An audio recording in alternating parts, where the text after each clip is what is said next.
چھوٹتی ہے.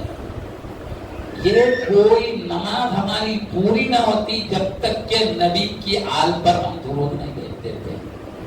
یہ تو ہر وقت کا معاملہ ہے، چاہے فرض ہو، واجب ہو، سنت ہو، نفل ہو، جمعہ ہو، عید ہو، بغیر آل کے ہماری نماز ہی نافذ ہونا. اولیاء اللہ کا بھی السلام علیکہ ایھا النبی ورحمۃ اللہ وبرکاتہ. تیار ہے؟ اے نبی آپ پر اللہ کی رحمت سلام کی برکتیں نازل ہوں. تحیات للہ والصلوات والطیبات کرتے ہیں. اللہ کی تحیات کے بعد السلام علیکہ ایھا النبی ورحمۃ اللہ، السلام علینا وعلی عباد اللہ الصالحین. اور سلام ہم پر بھی ہو، اللہ کے نیک بندوں پر، ہم پر بھی، نیک بندوں پر بھی. تو جتنے اولیاء اللہ ان کا تو صالح بول کے نام ہی لے رہے ہو نماز میں. نام ہم کو تو کیا کر رہے ہیں، ہم پر بول کے صالح نہیں بول رہے ہیں. پر صالح بولے تو اولیاء اللہ آ گئے، ہم بولے تو بن گئے گناہ گار.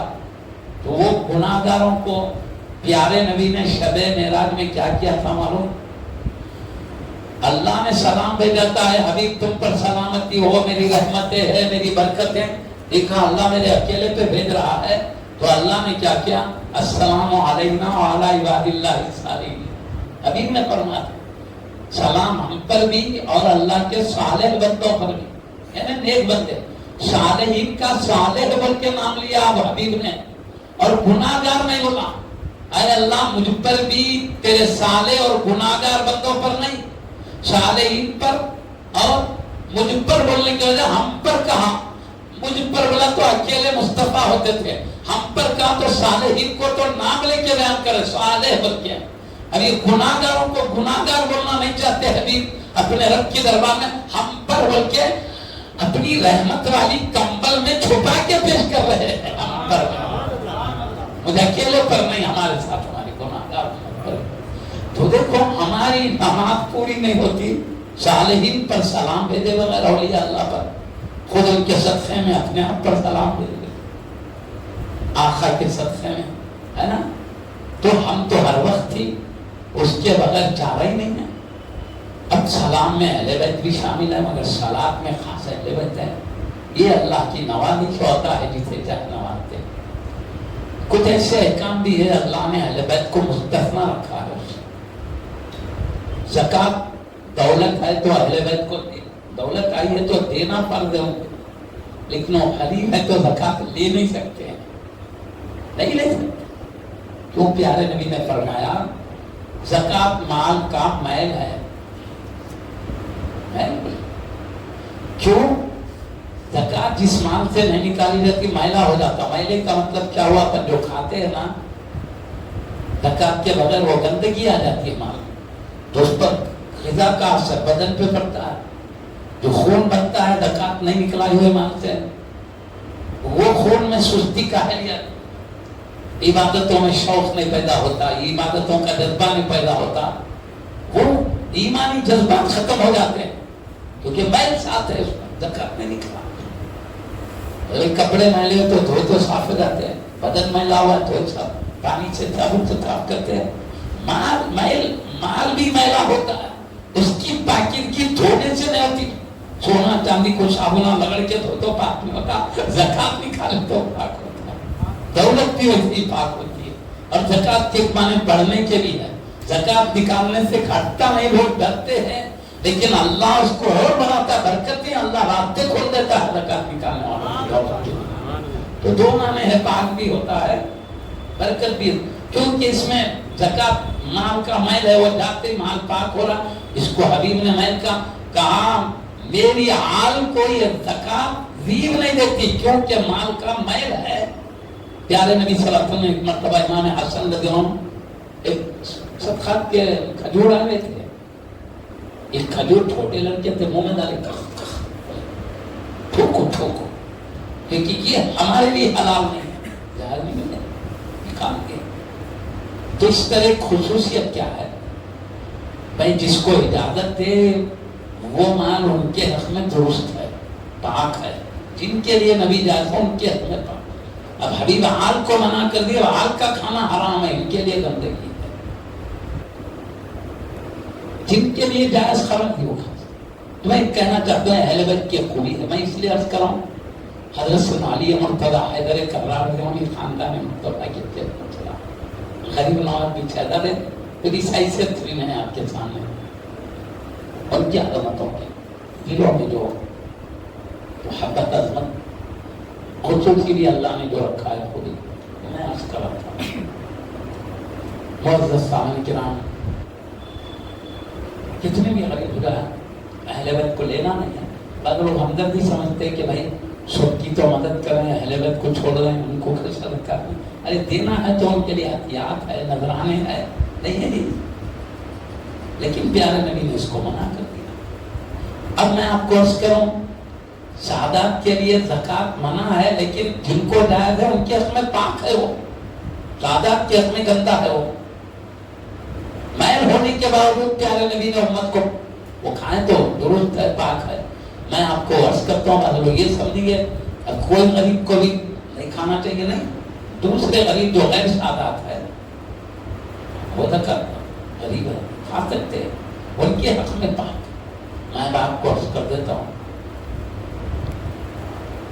پیارے نبی محمد میں جلدی سے ذکر کرنا ہوں سب سے پہلے اہل بیت کی ایک اس پہلو کی طرف تھوڑا سا اشارہ کر کے میں گزر رہا ہوں.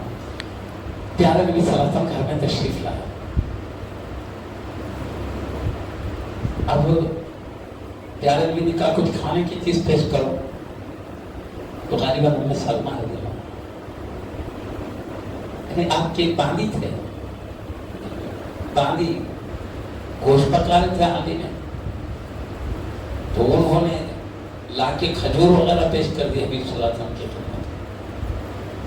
تو پیارے نبی فرمائے کھجور پیش کرے پیارے نبی کچھ کھانے کی چیز لاؤ گے تو پیارے نبی بولے کیا ارشاد فرمائے تو میرے کو کھجور لا کے دے رہے ہیں. میں جب کہ دیکھ رہا ہوں ہنڈی جوش مار رہی ہے ہنڈی جوش مار رہی ہے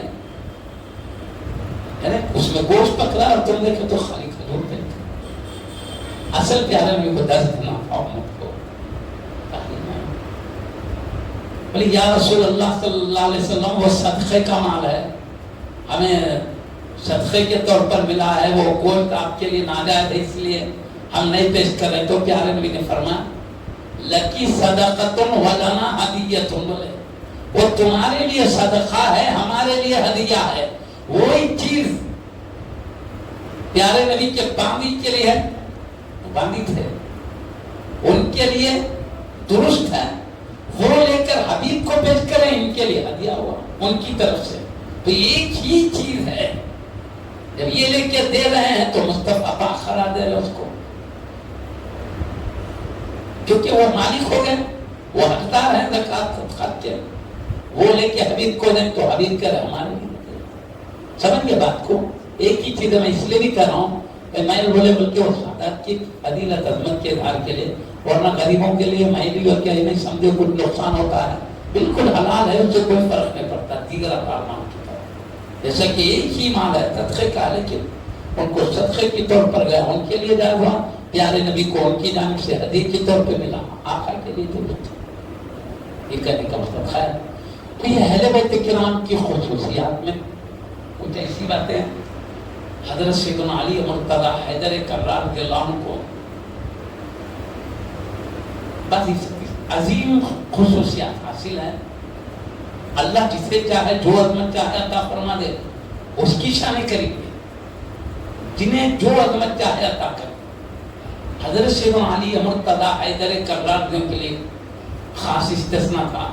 کیا مسجد نبوی شریف ہے. پیارے نبی نے فرمایا کوئی بھی غسل کی ضرورت ہے ایسے ٹائم کوئی بھی مسجد سے نہیں گزر سکتے ہیں. صرف مسجد سے اس حالت میں گزرنا میرے لیے درست ہے اور علی مرتضیٰ کے لیے خصوصیات یعنی کوئی نہیں گزر سکتا.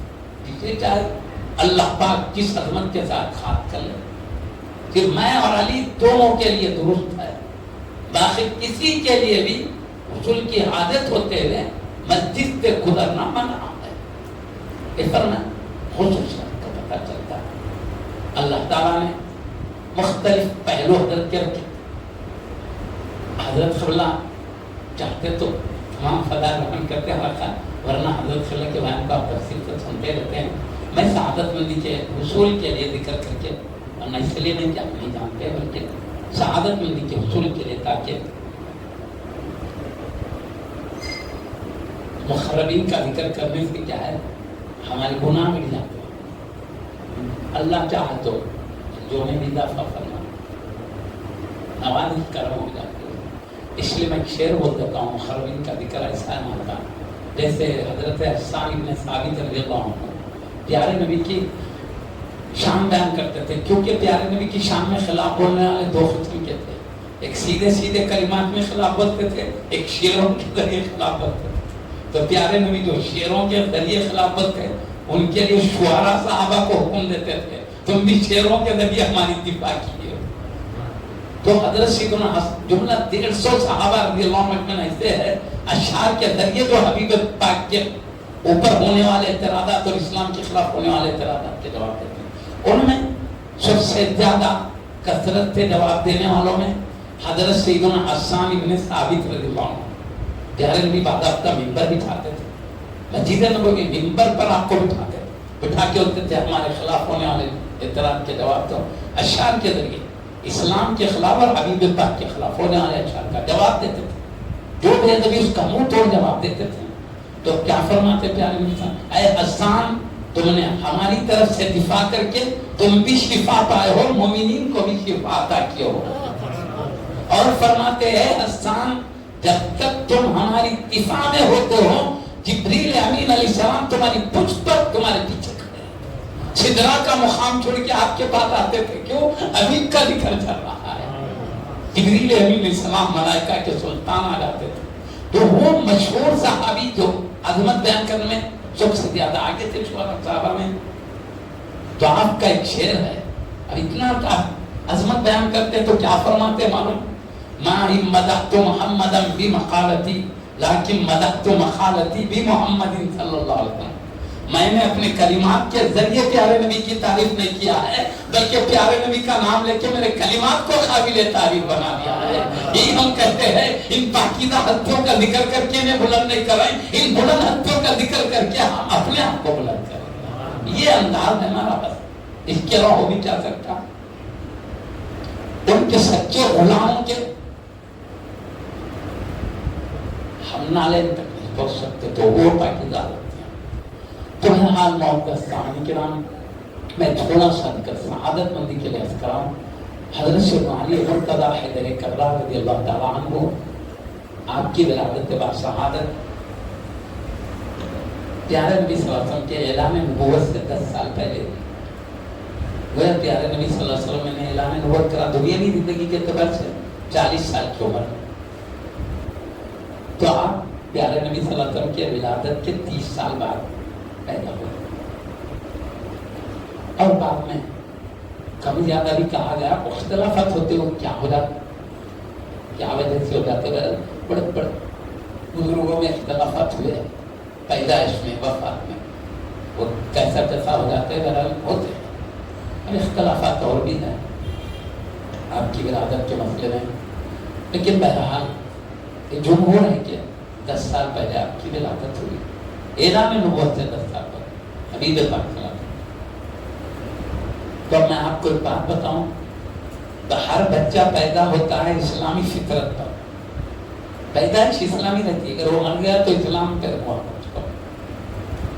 اس لیے کافروں کے بھی بچے ہیں تو جمہور کہتے ہیں اللہ پہ چھوڑ دو، اللہ بہتر جانتا ہے، اللہ بہتر جانتا. مومنین کے بچے، ماں باپ مومن ہیں لہذا ان کے تابع ہیں، وہ جنت میں نہیں گے. لیکن کافروں کے بچے بھی کیونکہ اسلامی فطرت پہ ہر بچہ پیدا ہوتا ہے، اس لیے اللہ پہ چھوڑ دے تم کو. وہ اس کی وجہ ہے کہ اس کے مقابل میں ایک حدیث آئی پیارے نبی صلی اللہ علیہ وسلم کے زوج مطہرہ ام المؤمنین سیدہ خدیجہ کبریٰ رضی اللہ تعالیٰ عنہا نے ایک بچے کے انتقال پر کہا کہ یہ تو جنت کی چڑیا ہے، بولے جنت کی چڑیا، بولے وہ نبوت کے پیارے نبی کے اعلان نبوت سے پہلے بچے کا انتقال ہوا. تو اب پیارے نبی بولے تم کیسے کہہ سکتے ہو جنت کی چڑیا؟ اللہ کو معلوم ہے بڑا ہو کہ کون کیا عمل کرنے والا ہے. جنتی ہے تو جنتی کام کرے گا دوزخی میں، جنتی ہے تو ایمان لائے گا دوزخی تو کفر، یہ مطلب ہوگا نا. تو یہ حدیث ہے، اس کی وجہ سے علماء خاموش ہو گئے. ایک طرف پیارے نبی کی حدیث ہے ہر بچہ اسلامی مزاج پر پیدا ہوتا ہے، اور یہ سیدہ خدیجہ کبریٰ رضی اللہ عنہا کو یہ بولے بچپن میں انتقال ہوا تو جنت کی تھوڑی چڑیا بولے تو بولے تم کو خشما ہوں، اللہ بہتر جانتا کیا عمل کرنا. تو اب ہم جو اور علماء اس لیے کیا کرے اللہ پہ چھوڑ دیا. تو جن کے ماں باپ کافر ہیں ان کی اولاد کے بارے میں اللہ پہ چھوڑ دیے. اب بعد میں کہا نہیں وہ جنت میں جائیں گے، بعد میں کہا نہیں جنت میں نہیں جائیں گے، جنت کے ورانڈوں میں رہیں گے، بعد میں کہا جنتیوں کے خادم بن کر، وہ مختلف ہے. جمہور اللہ پہ چھوڑ دیا، لیکن مومنین کے بچے پکے جنتی. یہ فیصلہ علماء کا سنا ہوا. تو اب کیوں ہر بچہ ایک حدیث کہہ رہی تھی ماں باپ بھی جنتی تھے، اولاد فطرت کے علاوہ ماں باپ کے تابع ہوتا ہے اس معنی میں جنتی بچے. اللہ کا کرم ہے امتحان بھی نہیں لیا، دنیا امتحان کی جگہ تھی، مشکلات نے دیکھے پیدا ہوئے جنتی ہو گئے. غلمان جنت کی طرح خوش نصیب ہیں، بغیر کچھ تکلیف سے ہے، اللہ کا امتحان دیے کہ جنت کے میں اس لیے کہہ رہا ہوں اللہ تعالیٰ کسی کے اولاد کو بچپن میں انتقال کرے خوشی، اس میں غم زیادہ کرنے کی ضرورت نہیں ہے. اللہ بغیر محنت کے جنت دیا ہے، اس میں صبر سے کام لینا چاہیے. بڑے ہو کے نہیں معلوم کون سے فطروں میں آج کل دیکھو بد عملی ہے، بد اخلاقی، شیطان کاکان، بد گمراہی ہے، کفر ہے، شرک ہے، کون سے گڑے میں کب جانے والا کس کو کیا معلوم. بچے چلے گئے ایمان کے ساتھ الحمدللہ، اور پھر بڑے ہو کے مرے تو اس کی مغفرت کی دعا مانگتے ہیں جنازے میں، اور بچپن میں مر گیا تو اس کو وسیلہ بناتے ہیں، دعا کرتے ہیں اللہم اجعلہ لنا ذخرا و اجرا، اے اللہ ان کو ہمارے لیے ذخیرہ بنا دے، مطلب قیامت کے دن ہمارے کام آنے والا بن جائے، شفاعت کرنے والا، اجر والا بنا دے. وَاجْعَلْهُ لَنَا شَافِعًا وَمُشَفَّعًا، اس کو ہمارے لیے سفارش کرنے والا بنا، اور اس کی سفارش ہمارے حق میں قبول کر. ہر ایک کو کہتے ہیں کوئی بھی بڑے ہو گئے تو اللہ ان کو معاف کر دے، ہمارے چھوٹوں کو، بڑوں کو، زندوں کو، مردوں کو معافی کرتے ہیں، اور بچے کے لیے معاف کر دے نہیں ہے، ان کو ہماری مغفرت کا ذریعہ بنائے. کتنے خوش تھی یہ وجہ کیوں؟ ماں باپ مسلمان ہیں، یہ بچہ ان کے تابع ہونے کی وجہ سے جنت ہے، اور فطرت اسلام کا ہوتا ہے. بچہ پیدا ہوتا ہے تو میں حدیث شریف سنا دیتا ہوں. کل مولود یولد علی الفطرہ، ہر بچہ اسلامی مزاج پر پیدا ہوتا ہے. اس کو کوئی بھی بھٹکاؤ نہ، کو چھوڑ دو، میاں تیرا کوئی پیدا کرنا آئے ہوتا ہے، کھائے پیدا کرنا، کتنے 10-12 کیا نہیں ایک ہی ہے بنیا، فطرت میں رکھا ہے اللہ، اس کے مزاج میں رکھا ہے. اس لیے سیدنا امام آدم رضی اللہ فرما رہے اللہ اگر کسی نبی کو نبی بھیجتا جنت تو وقت پہ ایمان ضروری نہ ہوتا، تقدیر مر کے اٹھانا، لیکن اللہ کو ایک ماننا نجات کے لیے ضروری ہوتا. مگر اس کے باوجود کہ کون کو بتانے والا نہیں. کیوں؟ اللہ نے فطرت میں رکھا ہے، اور عقل آنے کے بعد عقل خود کائنات میں غور کر کے سمجھ سکتی ہے. ایک چیز کنکر خود بخود نہیں بن سکتا، تو اتنی کائنات کیسے بن جائے گی؟ اس سے ہٹ کر پھر چاند سورج کے جو گردش ہے کبھی خلل نہیں آ رہا. کئی خدا ہوتے تو کوئی ادھر سے کوئی ادھر سے نکالنا چاہتا، کوئی روک دینا چاہتا، فتنہ فساد ہو جاتا. اللہ خود فرماتا ہے لو کان فیہما آلہۃ الا اللہ لفسدتا، عالم میں ایک اللہ کے علاوہ کئی ہوتے تو زمین عالم برباد ہو جاتے. ایک ملک میں 2 بادشاہ تو ملک کا کیا ہوتا تھا. تو عقل مان لو کہ نظام سلامت چل رہا ہے، کوئی تغیر نہیں، وہ ایک ہے، تو عقل خود فیصلہ کرنے کافی ہے. اللہ بے طاقت کے ضروری نہیں رکھا ایمان کے لیے. اس لیے ایام فطرت میں عیسیٰ علیہ السلام آسمان پہ اٹھا لیے گئے، آپ کی کتاب انجیل میں تحریف ہو گئی. اب حبیب پاک کے اعلان نبوت کرنے تک کچھ بھی رہنمائی نہیں ہے، نہ کتاب صحیح ہے، ساتھ سلامت ہے، بدل گئی ہے. اللہ کا کون سا کلام بندے کا پتہ نہیں ہے، اور بتانے والے بھی نہیں ہیں. ایسے ٹائم پر نجات کے لیے اللہ کو ایک ماننا کافی ہے. ٹھیک ہے، حبیب آنے کے بعد پیارے نبی کے نبوت کے اعلان کے بعد نبی ماننا، آپ کے ہر حکم کو ماننا ضروری. اب اعلان نبوت کے بعد انکار کرے تو کافر ہوں گے. تو اب آپ سنیے، کل مولود یولد علی الفطرہ، ہر بچہ اسلامی مزاج پر پیدا ہوتا ہے.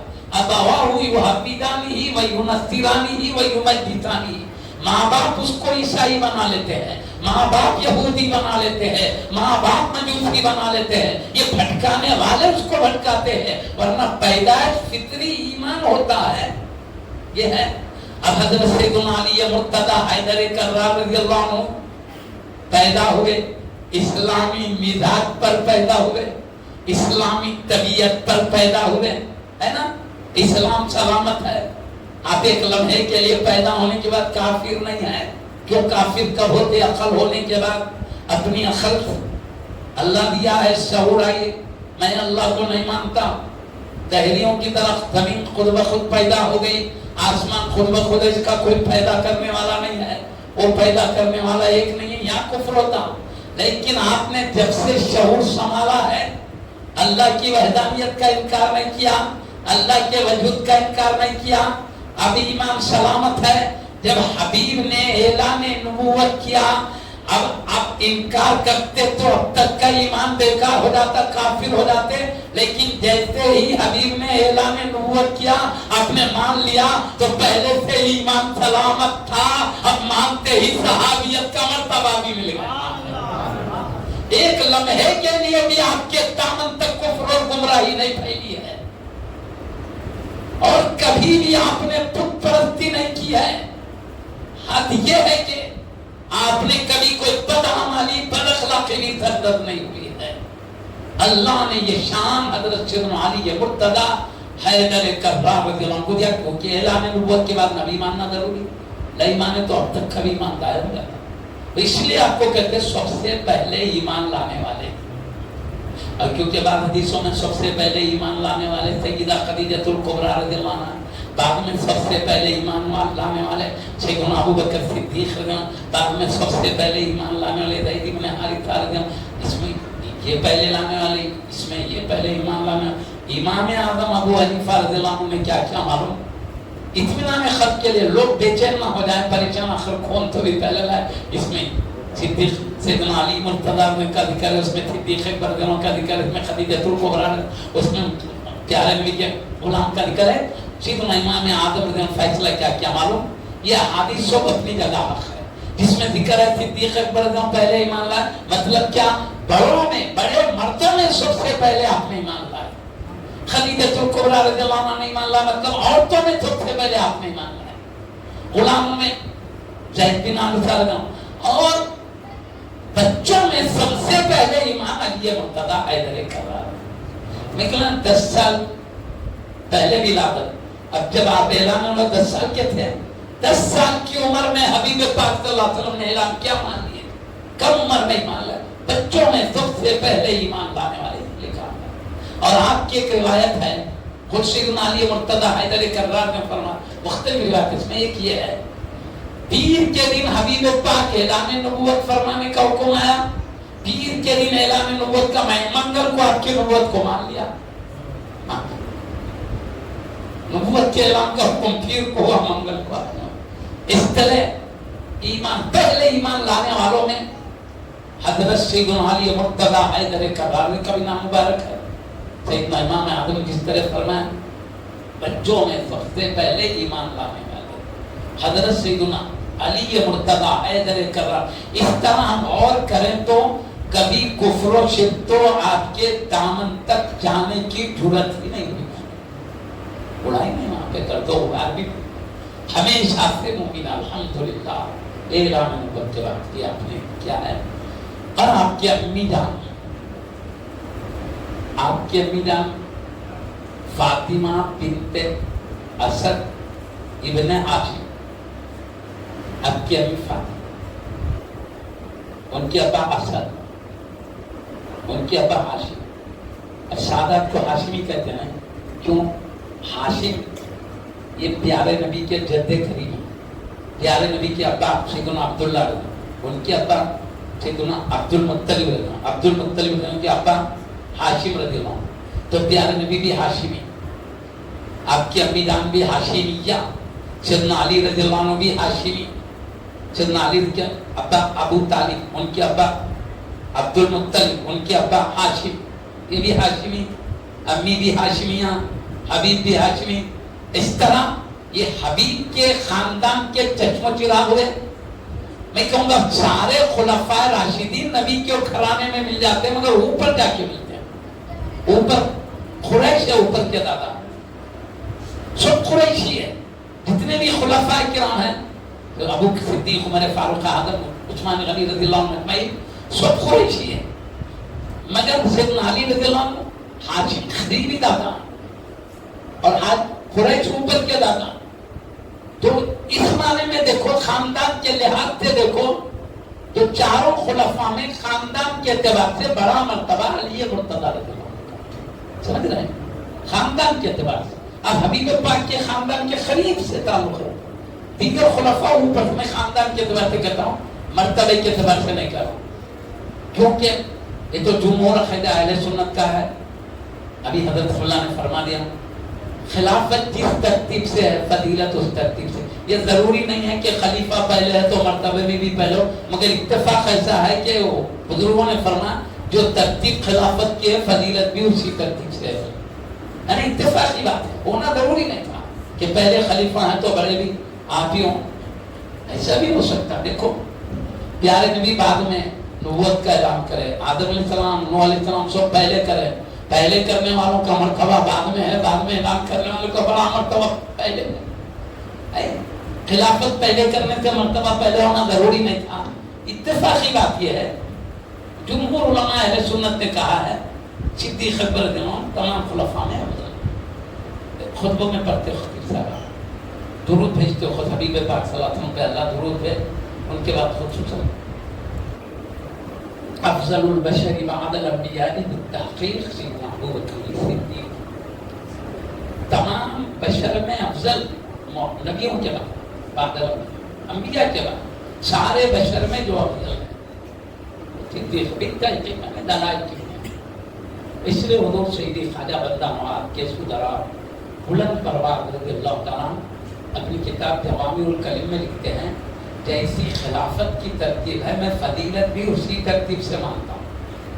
یعنی خلافت پہلے ہے تو ضروری نہیں تھا کہ فضیلت بھی پہلے ہو، لیکن آپ کیونکہ جمہور کہہ رہے ہیں اس لیے کہہ رہے ہیں خلافت جس ترتیب سے ہے میں فضیلت بھی اسی ترتیب سے مانتا ہوں. یہ کون بنے؟ دکن کے ولیوں کے تاجدار اور بزرگوں کا جو انداز کلام اس سے بھی یہی پتہ چلتا ہے. میں خاص اہل بیت کرام کی بات عرض کرتا ہوں. حضور غریب نواز سلطان اولیاء ہند ہے، پورے اولیاء ہند کے سلطان و امام. غوث اعظم دستگیر رضی اللہ عنہ کی تعریف کرتے ہوئے تقریباً ایک صفحہ فارسی میں پہلا شعر چھوڑ کے دوسرے شعر میں وہ شاعری آپ نے مجھے اس کا مفہوم عرض کر دیتا ہوں. دوسرے شعر میں کیا ہے؟ غوث اعظم دستگیر رضی اللہ عنہ کی شان میں حضور غریب نواز فرماتے ہیں آپ صداقت میں صدیق اکبر، عدالت میں فاروق اعظم ہے، حیا میں عثمان غنی ہے اور سخاوت میں علی مرتضی کا. تو میں کہنے کا مطلب آپ نے جو نام لیے ترتیب سے لیے اور ترتیب کب درجے کا لحاظ کرتے ہوئے پہلے نام لیا اس لیے. تو یہاں پر خلافت بھی اتفاق سے جس ترتیب سے ہے بزرگوں نے فضیلت بھی اسی ترتیب سے مانا. تمام اہل سنت و جماعت کے علماء کا اجماع ہے. اسی لیے امام اعظم ابو حنیفہ رضی اللہ عنہ یہ فقہ کے بھی امام ہیں، عقیدے کے بھی امام ہیں. ان کو عقیدے کے بھی امام کہا جاتا ہے. آپ نے ایک بات فرمائی اہل سنت کی نشانیوں میں سے یہ ہے فضیلت الشیخین حب الختنین المسح علی الخفین. یعنی شیخین سے مراد صدیق اکبر فاروق اعظم رضی اللہ عنہ کو فضیلت دینا، یعنی سارے بشر میں افضل قرار دینا. پھر عثمان غنی اور علی مرتضی حیدر کرار رضی اللہ عنہ دو داماد مصطفیٰ سے محبت کرنا اور خفین کے مسح کو جائز سمجھنا. اہل سنت جائز سمجھتے، وہ کون ناجائز سمجھتے اس کو مت لے مگر جائز سمجھتے. تو اہل سنت کے لیے تین باتیں. امام اعظم عقیدے کی امام بھی، عقیدے کے بھی امام. آپ یہ فرماتے شیخین کو فضیلت دینا، ختنین سے محبت کرنا، کیونکہ اجماع ہے علماء کا. اس لیے اس کے ساتھ غوث پاک سید الاولیاء غنیت الطالب نے یہی فرمایا مرتبہ عظمت صدیق کے بعد فاروق عثمان. ہمارے دکن کے بزرگان دین میں آپ سے عرض کروں حضرت سیدی خواجہ صدیق محبوب اللہ رضی اللہ عنہ ہے، وہ اپنی کتاب میں لکھتے ہیں جمہور علماء کا عقیدہ ہے کہ فضیلت کیوں ہے صدیق اکبر کی فارغ ہے۔ اس کے بعد کہتے ہیں میرا بھی عقیدہ فضیلت میں ہی ہوگی، لیکن اس کے ساتھ ایک جگہ کیا ہوا میں وہ بھی بتا دیتا ہوں۔ آپ گھر کے اندر سے باہر نکل رہے تھے، اسی کتاب میں ذکر ہے اس کا، تو دو جماعت تھے یہاں پوری دن متشددین کے تھے۔ ایک جماعت صدیق اکبر کی فضیلت کے دلائل پیش کر رہے تھے، اکثر نالی مرتضیٰ کی فضیلت کی، دونوں میں بات چلی تھی، آپ بڑے جلال میں آ گئے، میرے کو آپ کا کلمہ بہت پسند آیا، یعنی یہ بات نصیحت، وہ کیا فرمائے جلال میں آ کے فرمائے خبردار کبھی تم لوگ ان فضیلتوں کے باتوں میں پڑے رہیں گے تمہارے پاس آنا بند کر دوں گا، بولے سب جانے والے تھے، اب حضرت تشریف میں لیں گے بولے تو کتنا غم ہوتا، بتایا کیا ایک وجہ بتایا، کیونکہ صدیق اکبر کی فضیلت تو آپ کہہ رہے میرے پاس چاروں میں آپ افضل ہے، اور جمہور بھی یہی ہے بتا دیے ٹھیک ہے، کیونکہ صدیق اکبر کی فضیلت بتانے میں جب دلائل پیش کر دیا کہ سیدنا علی مرتضیٰ علیہ کو نعوذ باللہ ان کو کم کرنے کا دل میں کچھ بھی جذبہ آ گیا، دلیل توحید دل میں آ گئی، کبھی برا خاتمہ ہو سکتا ہے، اے فضیلت اپنی جگہ، لیکن بے ضرورت گفتگو نہیں کرو، سمجھنے کے حد تک بھائی ایک شریعت میں ہے علماء قرار دے رہے صدیق اکبر، اس میں جہاں ضرورت نہیں وہ بحث میں نہ جائے، یہ نصیحت حضرت فرمائے، تو ہم کہتے ہیں جہاں ضرورت ہے لوگ اجماع کو نہیں سمجھے، وہ سمجھانے کے لیے الگ بات ہے، ضرورت کی جگہ الگ بات ہے، جہاں پر سب عقیدے والے ہیں سب عقیدے کو لے کے چل رہے اس میں کچھ اڑانے ویسی جگہ بچنا ہمارے لیے بہتر ہے، تاکہ لازمی بات ہے وہ بڑی اختیار ہے۔ میں بولوں نا کائنات میں انبیاء کے بعد بڑے درجے کے فرشتوں کے بعد سب سے بڑا درجہ خلفاء راشدین کا، ہم دو اولیاء اللہ میں اب کسی کی عظمت بتانے دل میں ذرا بھی ان کے خلاف آئی بات تو ایمان برے خاتمے کا ڈر ہے، وہ تو تاجدار انبیاء کے بعد کے درجات والا ہے، اس لیے بے ضرورت ہے۔ جہاں لوگ سمجھنے میں غلطی ہوگی سمجھانے کے حد تک اجماع کا فیصلہ رہی علماء فرماتے ہیں یہ بتانے کے حد تک ہے، جیسے تقدیر کا معاملہ ہے، تقدیر کو ماننے کے ہے کیا چیز وہ ضروری ہے تاکہ آدمی ایمان لانا ہے، تقدیر کے ایمان کے بغیر یہ تقدیر یہ ہے فیصلے الہی کو کہتے ہیں، اللہ تعالیٰ نے جو فیصلہ کر دیا جو ہونے والا ہے وہ ہونے والا ہے، اور جو فیصلہ اللہ نے کر دیا چاہے خیر ہو یا شر ہو جو رب کے حکم سے نافذ ہوتا ہے اس کے ارادے سے نافذ ہوتا ہے، اور اللہ کو سب معلوم کس کے لیے اللہ نے کیا ارادہ کیا ہے کیا کرنے والے ہیں، اسی کے مطابق اللہ نے اسی کا نام تقدیر ہے یہ بولنا۔ اب اس میں یہ کیوں ان کے لیے بڑا درجہ کیوں لکھا، ان کو چھوٹا درجہ کیوں، ہم کو انسان بنایا، اور ان کو جن کیوں بنایا، ان کو فرشتہ کیوں بنایا سب فیصلے سب اللہ کے تقدیر سے اللہ کے بنایا اعتراض کے لیے، جب اللہ ہی نے فیصلہ کیا ہم گناہ کرے تو پھر سزا کیوں، اللہ کے فیصلے ہو چکے تو پھر شراب پیے تو سزا کیوں، یہ بحث میں ہمیں سے منع کر دیا صحابہ کرام ایسے ہی بات بھائی جب فیصلے الہی ہے تو پھر ہم جو کر رہے ہیں اسی کے حکم سے کر رہے ہیں تو پھر وہ سزا کیوں، کیا ہو رہا تھا بحث میں معلوم، پیارے نبی جلال میں آ کے بولے تم سے اگلی قومیں اس کے لیے ہلاک ہو گئی، انہوں نے تقدیر میں بحث کی، بولے ضرورت کیا تک بات کرنا، سمجھ گیا نا بات کو، جب جمہور کو بتانے کے لیے بولنا پڑتا ہے فضیلت ہے، لیکن اس کے بعد نہ سب ماننے والے کس کو چپ لیں ایسی جگہ بہرحال اللہ تعالیٰ اتنا پکا کہ چاروں خلفاء کا مقام ساری کائنات میں سب سے بلند ہے۔ اب محترم سامعین کرام میں ایک بات عرض کروں، حضرت نے چونکہ حکم دیا خیبر کے قلعے کا ورنہ میں تھوڑا وہ بیان کر کے حضور رہنا کا تھوڑا ذکر کر کے میں بات ختم کرتا ہوں، حضرت کے حکم کے مطابق اس کی تکمیل کرنے کے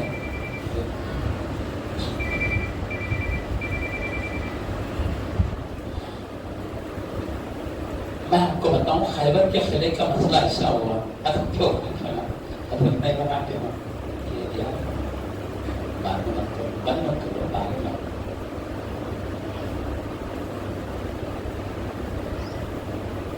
یہ خیبر معلوم ہے یہودیوں کا قبضہ تھا اس پہ. اب پیارے نبی صلی اللہ علیہ وسلم کئی قافلے بھیجا ہے جو جہاں میں خلاف پتہ میں ہو رہا. تو پیارے نبی صلی اللہ علیہ وسلم بولے کل کے دن میں جھنڈا ان کے ہاتھ میں دوں گا، اللہ جن کے ہاتھ پر قلعے کو فتح عطا فرمائے گا. اور پھر فرمائے وہ اللہ و رسول سے محبت کرتے ہیں، اللہ و رسول ان سے محبت کرتے ہیں. پیارے نبی نے محبت کی گواہی دی ہے، اللہ رسول ان سے محبت کرتے ہیں. یہ اللہ حضرت فرما چکے ہوگا. اب صحابہ کرام رضی اللہ عنہ میں رات بھر نیند نہیں آئی ان کو. ان کا بھی جذبہ ہے ہم بھی تو اللہ کے رسول سے محبت کرتے ہیں اور ان کو یقین ہے اللہ رسول ہم سے محبت، کیوں ہمیشہ پیارے نبی کی پیار محبت کو دیکھتے ہیں، چاہت کو دیکھتے ہیں. تو سمجھے آقا بھی ہم کو چاہتے ہیں، ہم بھی آقا کو چاہتے ہیں. وہ چاہت ہی تو ہے. کم ہونے کے باوجود طاقت نہیں، کچھ نہیں. دین پہ کتنے مشکلات آئے، اپنی جانیں مالیں قربان کر کے دین کی کس طرح حفاظت کریں. وہ بدر، احد، خندق، خیبر، حنین، وہ چیزیں ہمارے لیے بتا کے کیا تھا. ہم کثیر تعداد کو دیکھتے ہیں. بہرحال معزز سامعین کرام، وہ کم بھی تھے لیکن ایمانی جذبہ، جان کی پرواہ نہیں، دولت کی پرواہ نہیں. سب لٹا کے محبت ہی تو ہے. اور اللہ رسول کا معاملہ ایسا نہیں محبت ایک طرفہ ہو، رسول سے ہم محبت کریں، اللہ سے وہ کچھ نہیں کریں. ارے حدیث میں تو آیا ہے تم ایک بارش اللہ کی طرف آگے بڑھتے ہو، اللہ 10 بارش تمہاری طرف آئے گا. ایک بارش ہم تو وہ 10، تم ایک ہاتھ بڑھتے ہو تو 10 ہاتھ، تم چل کے جاتے ہو تو دوڑ کے آتا. مطلب تم 1% محبت کرتے ہو تو اللہ تم سے 10% محبت کرتا ہے. تم صحابہ دیکھیے ہم چاہتے ہیں، ہم نبی سے محبت کرتے ہیں، اللہ سے محبت کرتے ہیں. اب یقینی بات ہے وہ بھی ہم سے محبت کرتے ہیں. تو کیا ہم بھی تو کرتے، شاید ہم کو جھنڈا ملے گا، میں بھی محبت کرتا ہوں شاید مجھے جھنڈا ملے گا، یہ سوچ رہے ہیں. لیکن صبح آئے صحابہ رضی اللہ، ایک الگ بات ہے. محبت میں بھی فرق ہے. ابھی سیدنا علی مرتضیٰ کا کتنا اعلیٰ مقام ہے، محبت میں بھی اتنے اعلیٰ ہیں. فرق ہے. اور اللہ رسول سب کو چاہتے ہیں تو درجے میں جتنے بڑے، محبوب ہونے میں بھی اتنے بڑے. یہ بھی فرق ہے. روشنی ہر گولے میں ہوتی ہے، ہر گولے کی روشنی برابر نہیں ہوتی. 4 بتی کے گولے میں بھی ہے، 100 بتی کے بھی 500، ہر گولے ہر. اسی طرح محبت میں بھی فرق ہے. تو بڑے حضرت سیدنا علی مرتضیٰ سارے صحابہ میں اونچا مقام رکھتے ہیں. تو ان کی محبت اللہ رسول سے پورے صحابہ میں اعلیٰ ہے.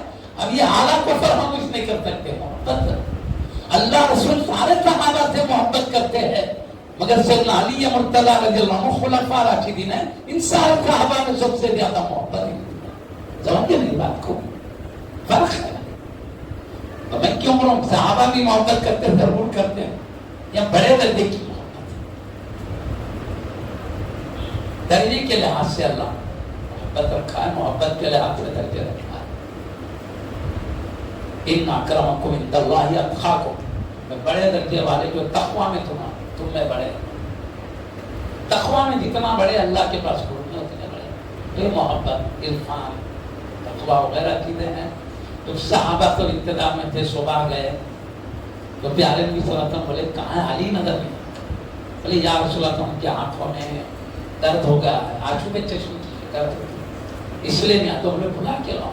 بلائے. تو آقا صلی اللہ علیہ وسلم نے اپنا بھوک شریف، فارسی میں لعاب کہتے ہیں، سمجھنا ان کو اردو کرو میں، لعاب دہن منہ شریف کو، لعاب دہن مبارک، منہ شریف کو دہن مبارک، لعاب دہن مبارک نکال کر آپ کی آنکھوں میں ایسا لگا جیسے اس کو رواں لگاتے ہیں. حبیب پاک کا لعاب دہن لگنا تھا. ایسی آنکھ صحیح ہو گئی، پتہ نہیں چل رہا تھا کہ کبھی درد بھی ہوئی ہو. حدیث میں کبھی درد بھی نہیں، ایسی صاف ہو گئی سب سیکنڈوں میں. جیسے صدیق اکبر کو غار میں چاند ایسا، تو آپ نے جب بھی لعاب دہن مبارک لگا تو کیسا دہر کا اثر ہو گیا تھا. حبیب پاک کے یہاں لعاب دہن مبارک کی شان بھی ظاہر ہوئی. ڈاکٹروں سے، حکیموں سے پوچھیا، ہر جگہ متھوں کو جراثیم ہوتے ہیں، بیماریاں آتے ہوتے ہیں، لیکن آقا کے لعاب دہن مبارک سے بیماریاں چلی جاتی ہیں. شان دیکھو، اپنی طرح سمجھنے سے پہلے آقا کے لعاب دہن مبارک میں غور کر لو، کیا مقام ہے سمجھ میں آئے گا. خیر بہرحال چلتے چلتے اپنا شفا ہو گئی تو بولے جاؤ تم ڈنڈا لے کرو. گئے سو صحابہ کے ساتھ. آپ جس کو دفاع کے لیے تیرہ تلوار روکنے کے لیے لوہے کا دفاع بھی ہوتا ہے. اب وہ ٹوٹ گیا آپ کا، ٹوٹ گیا تو چلان میں آگے بڑھے. قلعے کا جو دروازہ ہوتا ہے نا اس کو توڑ دیا آپ نے. توڑ کے ایک ہاتھ میں دروازہ لے لیے، ایک ہاتھ میں، دوسرے ہاتھ میں تیر و تلوار لے کے چلے گئے. آپ کی پشت پناہی میں صحابہ چل رہے ہیں. اسی ڈاک کے اندر تک گھس گئے، قبضہ کر لیے. حبیب نے جیسا کہا تھا ویسے ہوا. جب قبضہ ہو گیا قلعے پہ، دروازے کو آپ نے پٹک دیا، رکھ دیا وہاں پر. تو حدیث میں آیا ہے 40 صحابہ رضی اللہ عنہم اجمعین وہ دروازے کو ہلکنا چاہتے تھے. 40 حضرات ملے مگر ہل نہیں رہا تھا دروازہ. اس سیدنا علی کے مرتضی حیدر کرار رضی اللہ عنہ کی روحانی طاقت تھی. ایک ہاتھ میں تھا، وہ دروازہ لے کے آگے چل بس آگے بڑھتے چلے گئے. کامیابی مل گئی. پیارے نبی غیب جاننے والے نبی نے جیسے غیب کی خبر دی ویسے ظاہر ہوا، کامیابی ہوئی. تو اسی لیے فاتح خیبر آپ کو کہا جاتا ہے. خیبر کی فاتح. آپ کی عظمت جلال حبیب پاک میں بچا رہتی ہے. آپ کے ذریعے ادھر اشارہ ہے. اور ایک بات میں عرض کر دیتا ہوں آپ کی شان میں. بھائی ہم ہر جنالی مرتضی کے چاہنے والوں سے یہ حدیث سنے بغیر رہ نہیں سکتے. من کنت مولاہ فعلی مولا. میں کہیں تو کھول کے حضور غریب ناظرین کا تھوڑا ذکر کے کام کروں. من کنت مولاہ فعلی مولا. یہ آپ نے جس مقام پر ارشاد فرمایا، جس بائی گراؤنڈ میں ارشاد فرمایا، وہ تمام چیزیں بیان کرنے کی ہمیں اس وقت ضرورت نہیں. اس کا ایک بائی گراؤنڈ ہے، ایک بات کے پیچھے حدیث میں پہنچی ہے. ادھر جانے کی ہمیں ضرورت نہیں ہے. پورا تفصیل میں جب بھی ہوگا. میں شافان انداز میں کہتا ہوں حبیب پاک صلی اللہ علیہ وسلم قرنانی کنواں ہے، وہاں پر ٹھہر کر تمام صحابہ اہل بیت پر خفرت تھے. آپ نے اعلان فرمایا من کنت مولا ہوں فعلی مولا. میں جس کا مولا ہوں علی ان کے مولا. اور ایک میں خاص بات بول دیتا ہوں، سن لیجیے. کبھی بھی ہمارے دینوں میں جب کوئی بات کرتے ہیں تو کسی کی دل دکھانا مقصد نہیں ہوتا، پکی بات ہے. اور کسی کو برا بولنا بھی مقصد ہے. کبھی بھی ہم صرف بات سمجھانے کی حد تک بات کرتے ہیں. میں اپنے طالب علم کے زمانے سے کرا، شاید بے شعوری میں مجھ سے غلطیاں ہوئے ہوں گے، جذبات میں ذاتی حملے ہوئے ہوں گے طالب علم. اگر جب سے شعور سمجھا میں چاہتا ہوں ذاتی حملے نہیں، مسئلہ سمجھانے کی حد تک بات. ہوتا کیا معلوم، علم ایک دریا. سمجھنے میں کیا ہوتا معلوم، ایک کو وہ سمجھ میں آئے، کوئی یہ سمجھ میں آئے، یوں چل رہا معاملہ. تو اپنے کو جو سمجھ میں آپن بتا دینا. اللہ کی مرضی جو جس راستے پر چلے چلے. اللہ کی مرضی رہتی ہے. اللہ کی مرضی کیا ہے. تو معزز سامعین کرام، ہم جو بھی بات کریں، اب یہ حدیث شریف ہے من کنت مولا فعلی مولا. میں جس کا مولا علی ان کے مولا. یہ مولا کا لفظ ہے، کئی معنی اپنے ساتھ رکھتا ہے. مولا کے معنی آقا کے بھی آتے ہیں، غلام کے بھی. تضاد معنی اس میں.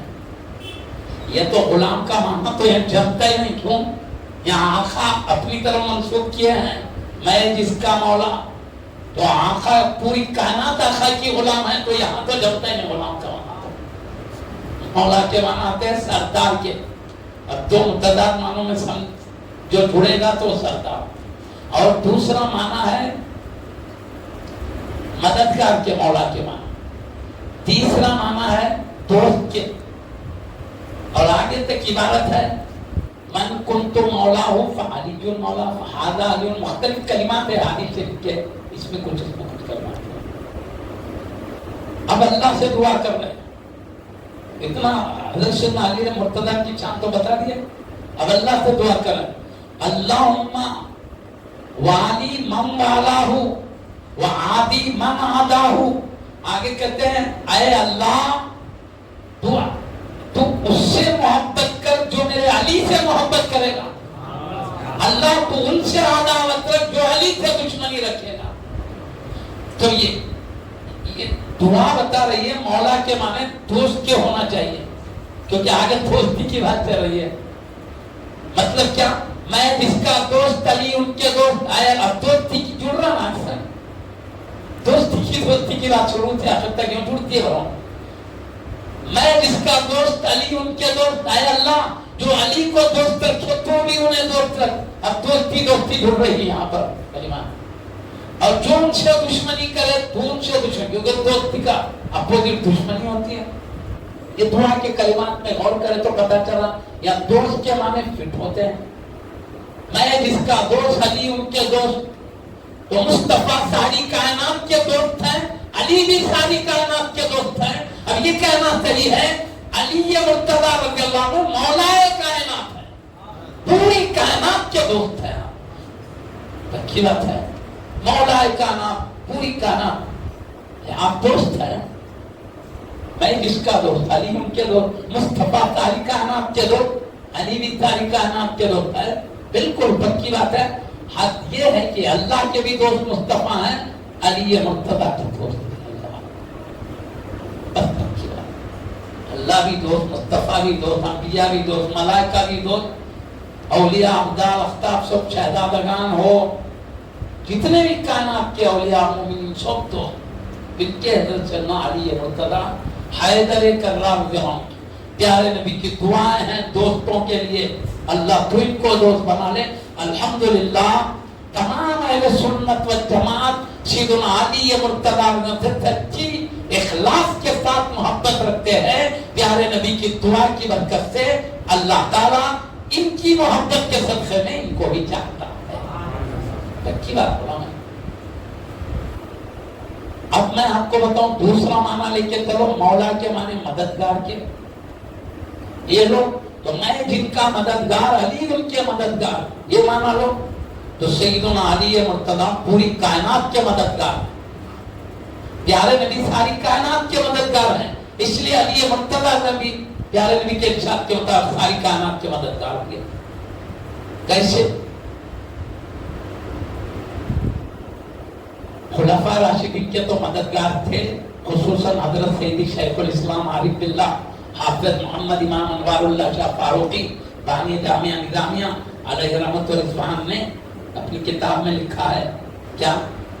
یہ مولا کے معنی مددگار کے جو فٹ ہو سکتے ہیں اس کو بتانے کے لیے لکھا ہے. کیا؟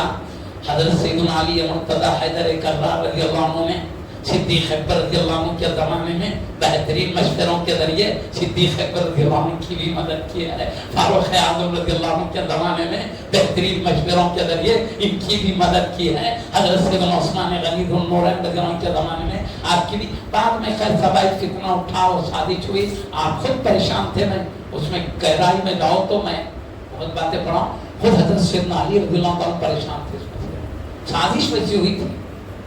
سیدی بانی جامعہ اللہ علیہ تو رضوان نے لکھا 20,000 یہودی منافق گھس گئے تھے کلمہ پڑھ کر. عبداللہ ابن سبا یہودی تھے، سو کلمہ پڑھ کے گھسے، اندر گھس کے دڑار ڈالنے، مسلمانوں کے 2 ٹکڑے کرنے، اسلام کو کمزور کرنے کی سازش تھی.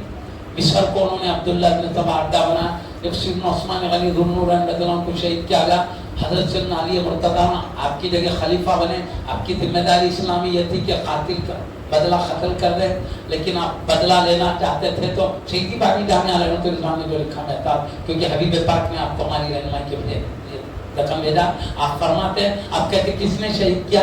تو 20,000 یہودی منافق ہاتھ اٹھا کے کہتے ہیں. اس لیے سیدنا علی مرتضیٰ حیدر کرار رضی اللہ عنہ کو بدلہ لینا مشکل تھا. یہ مجبوری تھی، ورنہ آپ چاہتے تھے اسلام کے چھت پر عمل کریں. یہ مجبوری تھی. مجبوری جب تک قاتل کا پتہ نہیں چلے بدلہ نہیں لے سکتے، شریعت کا حکم ہے. اب انہوں نے قتل کیا جو تاریخ میں آتا سب من گھڑت بولے علماء، اندازے سے بولے ہوئے نام ہے. انہوں نے کیا کسی کو بھی نہیں معلوم اندر میں کون گئے کون چیز کرے. بہرحال نہیں معلوم، اور جو نام ہے بس پھیلا ہوئے نام ہے، ایک دوسرے سے چل گئے. بہرحال وہاں پر تو 20,000 یہودی منافق. ہم نے کیا اس لیے مجبوری تھی. تو اس لیے پورے جمہور اہل سنت و جماعت اس مسئلے میں حضرت سیدنا علی مرتضیٰ حیدر کرار کو حق پر قرار دیتے ہیں. اور یہ 2 طالبین اٹھا کے دیکھیے، حضرت سیدنا علی مرتضیٰ حیدر کرار کے بارے میں غوث اعظم رضی اللہ عنہ فرماتے ہیں کہ آپ کا جو جنگ کرنا تھا اس لیے تھا کہ اکثریت آپ کو خلیفہ مان چکی تھی، خلیفہ اکثریت مان چکی تھی، لیکن یہ بعض لوگ آپ کو خلیفہ نہیں کہہ رہے تھے، نہیں مان رہے تھے، جب تک خون کا بدلہ نہیں لیں میں چھاپاں کہہ کے گزر رہا ہوں۔ اچھا ایک بات بتا دیا تو حضرت سے غوث پاک نے جو فرما حضرت سیدنا علی مرتضی رضی اللہ عنہ اسی لیے جنگ کو درست سمجھ رہے تھے کہ اکثریت جب آپ کو خلیفہ مان چکی تو یہ حضرات ابھی نے مانے بدلا لو پہلے خون کا تو ہم مان گے بولے، تو یہ بغاوت انہوں نے خراب دیا۔ کون؟ حضرت سیدنا علی مرتضی رضی اللہ عنہ۔ بغاوت ہو گئی اور شریعت کا حکم ہے، قرآن کریم میں آیت آئی ہے، مسلمانوں کو اللہ نے کہا جب دو مسلمانوں کی جماعت میں ایک بغاوت کر جائے، دو میں ایک جماعت، تو دوسری جماعت کو سے جنگ کرنا چاہیے یہاں تک کہ وہ جماعت بغاوت سے بعد آ جائے، بغاوت سے پھر بغاوت کو چھوڑ دے ہے۔ تو سیدنا علی مرتضی حیدر کرار رضی اللہ عنہ یہ سمجھ رہے تھے بغاوت ہوئی اور شریعت کا حکم ہے بغاوت کو مٹے، وہ صحابہ سے دشمنی کی بنیاد پر نہیں، شریعت کے حکم کی بنیاد پر۔ اور یہ صحابہ جو تھے مجبوری کیا تھی بولو؟ خاطر نہیں مل رہا تھا، یہ مجبوری کو نہیں سمجھ رہے تھے، نہیں سمجھ کے کیا کر رہے تھے؟ حضرت سیدنا علی مرتضی نے شریعت کا قتل کا بدلہ قتل کرنا دیر کر رہے ہیں، اور جبکہ خاتین سیدنا علی مرتضی کی فوج میں گھس گئے تھے اور بھی یہ لوگ پریشان ہو گئے تھے کیونکہ آپ کی فوج میں ہے اس لیے بدلہ غلط فہمی آ گئی تھی، یہ سمجھ کے کہ آپ بدلہ لیں گے تو پھر ہم خلیفہ مانیں گے، آپ کو حقدار سمجھ رہے تھے۔ سیدنا علی مرتضی حیدر کرار کی عداوت میں نہیں، ذاتی دشمنی میں نہیں، خاتین سے دشمنی تھی۔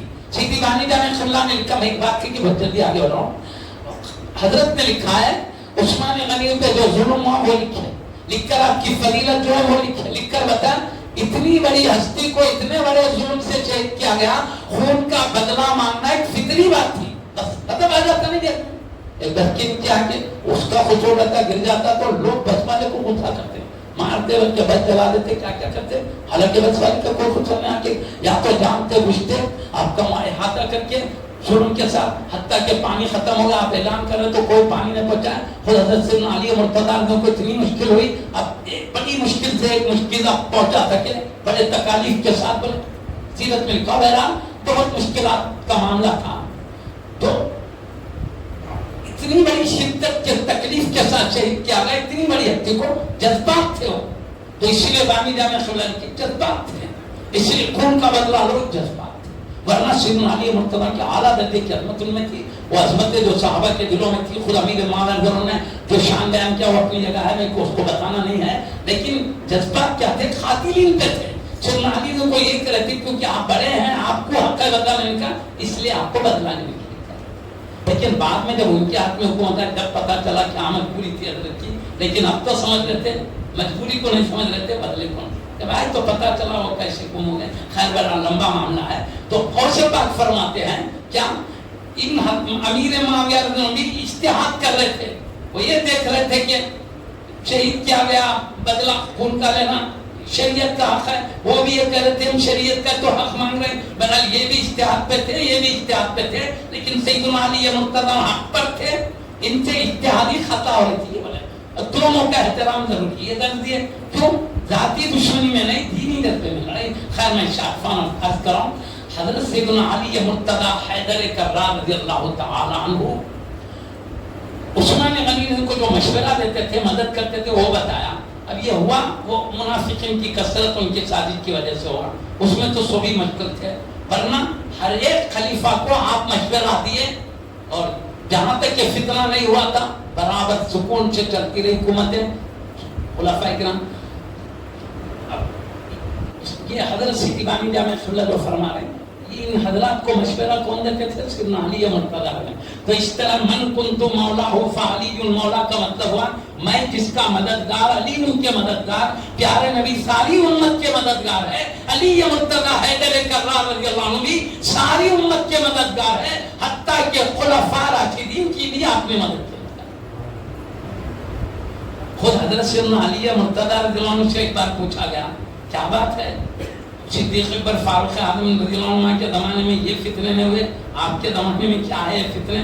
تو آپ نے بھی فرمایا کیا معلوم، ان کے مشیر ہم تھے اور ہمارے مشیر تم جیسے لوگ ہو رہے تھے. تو اس سے مطلب کیا، مولا کے معنی جو مددگار کے وہ بھی فٹ ہوتے ہیں. کیا آپ پورے خلفاء کے مددگار ہیں، پوری امت کے مددگار ہیں. حال یہ ہے مصطفیٰ کے بھی مددگار ہیں، اللہ کے بھی مددگار ہیں، مگر معنی یہاں وہ نہیں لینا، دھوکا ہو جائے گا. مصطفیٰ ساری کائنات کے مددگار ہیں، مصطفیٰ کی ذات کا کوئی مددگار، اللہ کی ذات کا کوئی مددگار اس معنی میں آپ کے دین کی حفاظت کرنا، اللہ کے دین کی حفاظت کرنا، یہ اللہ رسول کی مدد ہے. اللہ نے کہا ان تنصروا اللہ ینصرکم ویثبت اقدامکم، قرآن میں فرمایا اگر تم اللہ کی مدد کرو تو اللہ تمہاری مدد کرے گا. اللہ کی مدد بولے تو اللہ کا محتاج ہے ہمارا، وہ خود کائنات کا پیدا کرنے والا، نوازنے والا، تختوں پہ بٹھانے والا، تختوں پہ اتارنے والا، باتیں چھت دینے والا، چھتوں پر ہے. اس کی مدد کون کر سکتے؟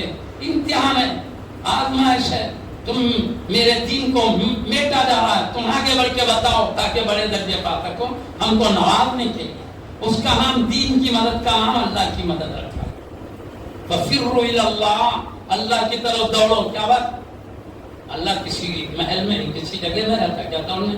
نحن اقرب الیہ من حبل الورید، ہم بندے کی رگے جان سے بھی زیادہ قریب ہیں. واللہ معکم اینما کنتم، تم جہاں ہو اللہ تمہارے ساتھ. چاہتے تو دوڑنے کی کیا بات، اللہ کی طرف دوڑو. ساتھی کہاں دوڑو؟ دوڑو کا مطلب اس کے احکام کی پابندی میں چستی کرو، سستی مت کرو، یہ مطلب ہے. اس کے احکام کی چستی کرنا، اس کے احکام پر آگے بڑھنا ہی اللہ کی طرف آگے بڑھنا ہے. سمجھے نا بات کو؟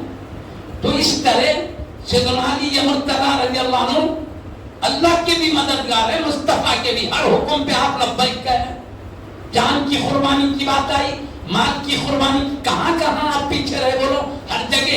خود بدر میں، احد میں، خندق میں، آپ خود فرماتے ہیں مجھے اللہ نے ہر غزوے میں رہنے کا شرف بخشا سوائے غزوہ تبوک کے. وہ بھی پیارے نبی کا حکم ہوا تم گھر کی حفاظت کرو، شہر کی حفاظت کرو، رہو. پھر وہ پیارے نبی صلی اللہ علیہ وسلم نے آپ کو ہارون علیہ السلام سے مثال دے کے بتایا. خیر وہ لمبی بات ہے، کبھی نہیں جانا. پھر حبیب پاک نے حکم دیا اس لیے. حالانکہ آپ رو رہے تھے، آنکھوں میں آنسو، رونے کا مطلب آنکھوں میں آنسو جا رہے. یا رسول اللہ صلی اللہ علیہ وسلم آپ تو غزوے میں تشریف لے جا رہے ہیں، صحابہ رضی اللہ عنہ میں ان کو لے کے اور مجھے عورتوں بچوں میں چھوڑ کے. یہ جذبات مطلب کہنے کا دین کی حفاظت کا جذبہ.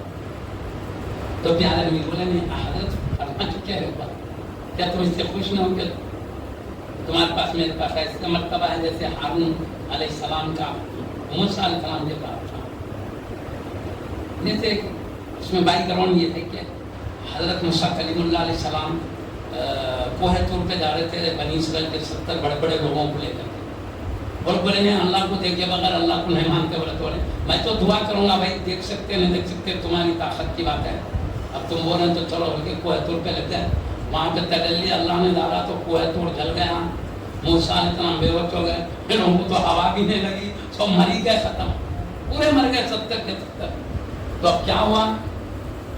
حضرت بولے کئی قوم بولیں گے جا کے جادو سے مار کے لائے، بولیں گے بلکہ کیا کرے معلوم، آئے اللہ دوبارہ زندہ کر دے. بولے تو اللہ نے زندہ کیا. ایسا کیا کئی وقت میں مارا زندہ کیا لوگوں کو. اب وہ لوگوں کی مرضی شکر گزار بنے نا شکر ان کے ہاتھ میں. اللہ تعالیٰ کیا کرا، دنیا میں ڈھیل دیا، آخرت میں ڈھیل نہیں پکڑا. یہ دنیا ختم ہوتے ہوئے آخرت ہمیشہ کی ہے، چند دنوں کی ہے. جہاں پہ آدمی کو ڈھیل ہے اس پہ دھوکہ نہیں ہونا چاہیے. اگر دنیا دھوکہ ہے، اللہ طاقت دیتا ہے آزمانے کے لیے، قوت دیتا ہے آزمانے کے لیے، جو بھی دیتا ہے وہ قوت طاقت دے کے دھوکے میں نہیں پڑنا ہے. دنیا فرعون کو بھی دیا، نمرود کو بھی دیا، سب ہوا کھا گئے، کوئی بھی پوچھنے والا نہیں ہے. عبرت بن کے رہ گئے. اچک لیا جتنے دن اچکنا تھا فرعون نمرود، کیا بھی دار سے کیا بولو.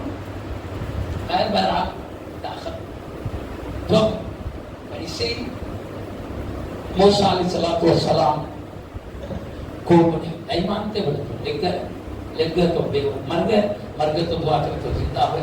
ایسے کئی وقت ہوئے بلانا بنی اسرائیل کے لوگوں کو خدا کرے پھر بنا فرمانی کرتے رہے کی مرضی. اب کیا ہوا؟ آئے تو آئے تک کیا ہے گوشالہ کیا کرا، تانبے کے بچڑے میں کنکریاں ڈال دیا تو بولنے لگا تو اس کی پوجا شروع کر دی۔ موسیٰ علیہ السلام جلال میں آ کے آپ کی داڑھی آپ کے بال کو کے ماننا چاہتے ہوئے یبن ام لا تأخذ بلحیتی ولا براسی، اے میرے ماں کے بیٹے تو میری داڑھی میرے بالوں کو مت پکڑو، بولے مطلب ماں کو بیچ میں لا، تفسیر والے بولے ماں کو اس لیے لا ماں کا نام لے کے ہم آ جاؤں، مگر فرق یہ ہے ہارون علیہ السلام کی عمر بڑی ہے، موسیٰ علیہ السلام چھوٹے بھائی ہے، مگر درجے میں ہارون علیہ السلام سے بڑے ہیں، اونچا مقام ہے، اس لیے اللہ کے پاس دی جائے ہوا، وہ عمر میں بڑے ہیں، درجے میں یہ بڑے ہیں۔ تو بہرحال معزز سامعین کرام، میرا عرض کرنے کا مقصد یہ ہے تو جا کے آنے تک جیسے سیدنا علی کے مرتضیٰ رضی اللہ عنہ حفاظت کر رہے تھے خاندان کی بھی، پورے مدینے کی بھی، ایسے ہی کون حضرت ہارون علیہ السلام حفاظت کر رہے تھے۔ ہارون علیہ السلام جن کی خوف کی وہ کرے تو ان کا حصول ہے جو بھی کیا، ایسے ہی سیدنا علی مرتضیٰ رضی اللہ عنہ کو فرمایا میرے آنے تک تم ایسے ہی مدینہ کی حفاظت کرتے رہو گے، یہ مسئلہ ہے۔ تو میں علمی انداز کی بات کر رہا ہوں، بعض لوگ یہاں سے یہ مسئلہ نکالے جس کو ہمارے علماء اہل سنت کے جواب علمی حد تک، میں اختلاف کو بالکل نہیں پسند کرتا ہوں، اور اس کو علمی بات ہے، سمجھ میں سمجھے نہیں سمجھ میں جس راہ پر چلے جا رہے کی مرضی ہے، لیکن یہ جو سمجھ کا معاملہ ہے بعض لوگوں نے کیا سمجھا، اہل سنت نے کیا، میں وہ بتاؤں۔ انہوں نے سمجھا پیارے نبی صلی اللہ علیہ وسلم نے ہارون علیہ السلام سے مثال دیا، موسیٰ علیہ السلام کے ہارون علیہ السلام وزیر تھے، اب پیارے نبی نے سیدنا علی کو بھی ہارون علیہ السلام کی طرح میرے پاس ہے بولے، تو پیارے نبی کے وزیر کون ہونا چاہیے؟ علی رضی اللہ تعالیٰ، سیدنا علی مرتضیٰ۔ تو پیارے نبی کے وصال شریف کے بعد پیارے نبی کے ارشاد کے مطابق آپ خلیفہ بننا تھا، آپ کے بننے کی وجہ صدیق اکبر بنے، فاروق اعظم بنے، عثمان غنی بنے، سب صحابہ نے ناحق ساتھ دیا، سیدنا علی کو ماننا تھا، یہ ہے چھپا بولو، جس کو بھی چھپا ہے یہ ہے، تینوں بنے، لہذا یہ تینوں غلط، ان کا پیارے نبی کو وزیر بنا، ہارون علیہ السلام سے مثال دے، ان کے وزیر ہارون علیہ السلام، پیارے نبی کے وزیر پھر سیدنا علی مرتضیٰ حیدر کر، ان کو بننا چاہیے خلیفہ، مطلب نکالے سے اہل سنت کیا مطلب دونوں کا بتا دیتا ہوں، جدھر چاہے جو چاہے چلنا کا اختیار کی بات ہے، اپنے اختیار میں سمجھانا علماء کی ذمہ داری ہے، جو سمجھے وہ سمجھا دے۔ اہل سنت نے کیا بتا رہے، اور انہوں نے کہا کہ ان کا حق ہے، انہوں نے چھین لیے، اس کے بعد اب جو چاہے بھائی انہوں نے ظلم کیا، حق چھین لیے، اب مرتد کیا کیا بولنا ہے جو اس کے بنیاد پر چل رہا سو معاملہ یہ ہے وہ ہے۔ اب میں اور دیگر باتیں بھی ہے اس میں، مگر میں اس کی بھی بات آئی تو کروں کو جلدی سمجھ لے رہا ہوں، مگر میں عرض کروں یہاں پہ یہ مجھے کہنا کیوں پڑ رہا ہے، یہ صرف پیارے موسیٰ علیہ السلام کی جو مثال دی گئی، موسیٰ علیہ السلام کے کوہ طور سے جا کے آنے تک کے لیے ہارون علیہ السلام ان کے وزیر بنائے گئے، اب اس کے بعد پھر موسیٰ علیہ السلام ہی آپ کے ساتھ ہے۔ ایسے ہی پیارے نبی کے تبوک میں جا کے آنے تک کے لیے مدینے کے وزیر بنائے، پیارے نبی کے وصال کے بعد کی وزارت کی بات نہیں ہے یہاں پر، میرے وزیر کا یہاں بات کا نہیں ہے۔ کیوں؟ دوسری بات ہارون علیہ السلام کے بارے میں ہے، موسیٰ علیہ السلام سے پہلے آپ کا وصال ہوا، موسیٰ علیہ السلام کا وصال بعد میں ہوا، تو موسیٰ علیہ السلام کے وفات کے بعد وزیر ہی نہیں رہے آپ۔ جب ہارون علیہ السلام سے وصال ہوئی تو زندگی میں وزیر ہے موسیٰ علیہ السلام، وفات کے بعد نہیں تو وزیر بننے، بعد کے وزیر کا مسئلہ ہی نہیں رہا، اس لیے جمہور نے خود سیدنا علی مرتضیٰ حیدر کرار رضی اللہ عنہ نے صدیق اکبر رضی اللہ عنہ کو، فاروق اعظم کو وزیر خلیفہ مان لیا، تو خلاف ہوا تو خود حضرت سیدنا علی مرتضیٰ کو کیا کرنا پڑے گا، اپنا حق ڈر کے چھوڑ دیا طاقت کے سامنے کرنا پڑے گا۔ آپ ڈرنے والے نہیں تھے، اب کیسے بہادر تھے وہ بتانے کا بھی ٹائم نہیں ہے، آپ بہادروں کے سلطان و امام ہیں۔ حضرت سیدنا امیر معاویہ رضی اللہ عنہ کے مقابل میں لڑے کیونکہ آپ اپنا حق سمجھتے تھے، لڑے، یہاں حق سمجھتے تو یہاں بھی لڑتے تھے، چھوڑ دیے کرتے۔ ایک بات میں سمجھنے کے حد تک عرض کر رہا ہوں تاکہ کچھ فائدہ ہو، علمی فائدہ۔ میں ایک بات بولوں، حضرت سیدنا عمر فاروق اعظم کا دور خلافت ہے، دور خلافت۔ ایک عورت کو صدا سنا دی، وہ دودھ پیتا بچہ، یہ ختم ہو جاتی عورت، دودھ پیتا بچہ ہلاک ہو جاتا. تو آپ نے فیصلہ سنا دیا صدا کا. حضرت سیدنا عمر فاروق اعظم رضی اللہ عنہ فیصلہ سنا دیا دور خلافت میں عورت کو سزا دینے کا. ادھر حضرت سیدنا علی مرتضی حیدر کرار نے بولے یا امیر المومنین عورت کو سزا دیں گے, بچہ ناحق مر جائے گا, دودھ پیتا بچہ, ابھی سزا روک کے رکھے جب تک کہ بچے کی حفاظت نہ ہو. آپ نے کیا کیا, روک دیا, سزا کو مؤخر کر دیا جب تک کہ بچہ دودھ پینے سے نکل کے کھانے پینے کے لائق ہو جائے, ماں کا محتاج نہ رہے, اس وقت تک مؤخر کر دیا. کرنے کے ساتھ کیا فرما رہے ہیں سیدنا عمر فاروق اعظم نے کہ کلمات سنیے, لولا علی لہلک عمر, اگر علی نہ ہوتے تو عمر ہلاک ہو جاتا. ایک مسئلے میں سزا دے دیتا, بچے پہ مصیبت آتی, قیامت کے دن اللہ پکڑ لیتا. یہ سیدنا علی مرتضی رضی اللہ عنہ کا مجھ پر احسان ہے, انہوں نے مجھے ہلاکت سے بچا دیا. تو ایک بچے کے مسئلے میں اتنا ڈر گئے ہیں, تو اتنے ڈرنے والے اللہ سے خلافت چھین لیں گے کیا جی؟ میں عقلی طور پر بھی سمجھنے کی بات کر رہا ہوں. صدیق اکبر رضی اللہ عنہ ہے, ایک درخت کے نیچے بیٹھے ہیں, پرندہ آیا چہچہا رہا ہے, اس کو دیکھتے ہوئے فرمایا اے پرندے تو کتنا خوش نصیب ہے, بس آیا پھل کھایا درخت کے چھاؤں میں رہا, اڑتے ہوئے چلے گیا, کتنا خوش نصیب ہے.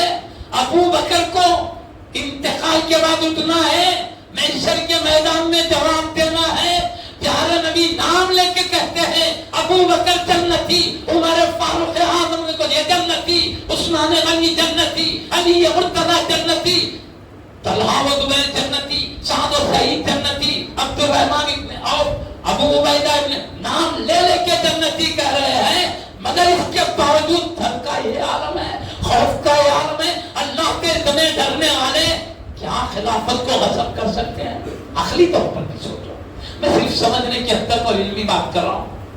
ہمارا کام ہے بھائی بات کو دیکھے عالم کو بتا دینا چاہیے.